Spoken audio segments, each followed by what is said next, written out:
Rohima Ali, mantan istri Kiwil, diketahui baru saja melangsungkan pernikahan dengan bule Turki pada tanggal 24 Februari tahun 2022 lalu. Rohima diketahui menikah dengan seorang bule asal Turki bernama Zeki Bayrak Iskandar.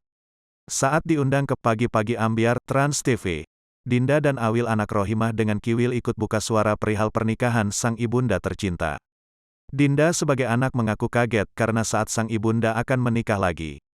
Tetapi demi kebahagiaan sang ibunda, Dinda ikut merasa senang juga sekaligus sedih karena harus ditinggal jauh ke Turki. Kaget, kaget banget, kaget senang kaget sedih juga karena kan menikah sama orang Turki kan. Bunda akan dibawa ke sana, ucap Dinda dilansir dari YouTube Trans TV Official, Selasa, tanggal 1 Maret tahun 2022. Yang membuat gadis cantik itu lagi-lagi terkejut karena tak tahu sang ibu dekat dengan orang Turki. Menurut pengakuannya, tiba-tiba Rohimah meminta izin untuk menikah dengan sang suami. Berbeda dengan Dinda, Awil mengaku sempat diceritakan oleh sang ibunda perihal calon suami yang akan dinikahinya itu. Anak Kiwil dan Rohimah itu mengatakan, akan mendukung keputusan apapun yang membuat ibunya bahagia.